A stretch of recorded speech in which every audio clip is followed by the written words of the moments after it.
ngayong magang-maga is dadalhin natin si Ate Nida ngayon kay Doc Lagman. Alam ko, nakaprepare na kaya andyan si Ate Nida, tay?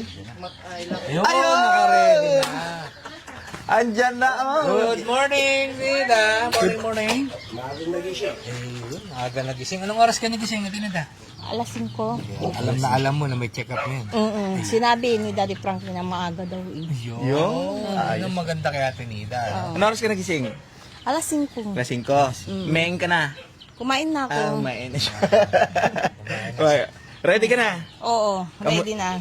Kamusta? Excited ka po bang pumunta ng Makati? Excited, nalalayuan nga ako eh. Kung pwede lang, sa Dagupan na lang eh. Gusto mo sa malapit? Oo, parang di nalalayo. Gusto mo malapit? Tricycle! Sama ka sa ano.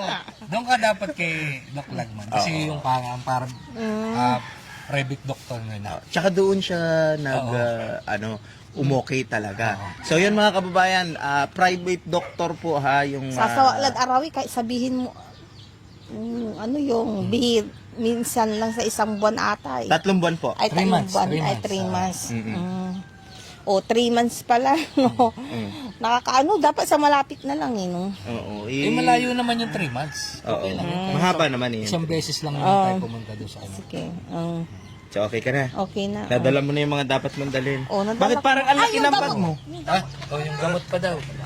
Ayun, dalaga. Ate Nida, may tanong ako sa'yo. Bakit po ang laki ng bag mo? Maganda yan. Bagay. Para lahat kasha. Parang mag-i-stay ka ng Makati ah.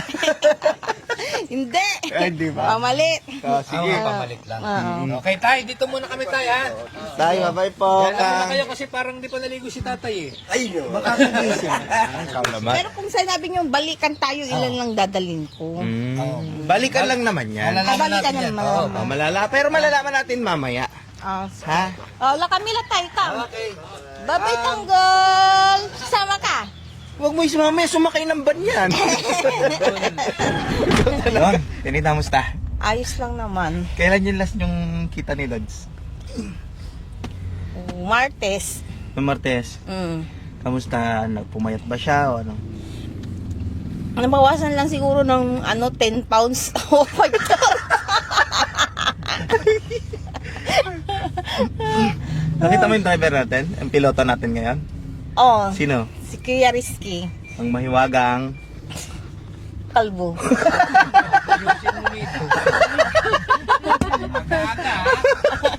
Ang mahiwagang kalbo? Mahiwagang bolang kristal, no? Hindi mo ba maintindihan yung sarili mo? Yun lang. Nagagalit? Or... yun. Nagagalit. Talagang kaano na yun. O baka talagang high blood ka na? Ano? May pagka-Amazona kasi si Ate Nida. Sa totoo lang mga kababayan. Ano? Amazona. May pagka-Amazona talaga si Ate Nida. Kaso lang, may jolly part siya na tumatabon doon sa personality niya na ngayon, na gano'n. Kasi parang kumbaga, strong and independent woman kasi talaga si Ate Nida.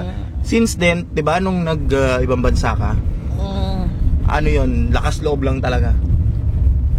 Ewan ko, hindi ko rin alam. Para bang wala din eh. Bakit? Para bang naliligaw akong aso. Bakit aso eh? Bakit? Ba tayo aso naman ah? Ba't di ba tayo aso lahat? Naging aso ba nga? Asong lobo. Oo.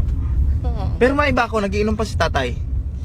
Oh, nagiinom pa yun. Ay, sabagay, hindi na pala matatanggal yan. No? Hindi na. What I mean is, nagwawala pa ba si tatay? Nagwawala pa ba siya? Sino? Si tatay. Hindi, yun lang pag masama lang yung loob niya siguro. O kaya pwede din, alam mo naman, di naman sa yung inom ng alak, huwag ilagay sa ulo, kundi sa tiyan. Pero itong bago niyang inom, hindi naman siya nagwala. Hindi. Hindi. Yun lang nung malakas yung ulan nung Yung time lang na yun. Oo.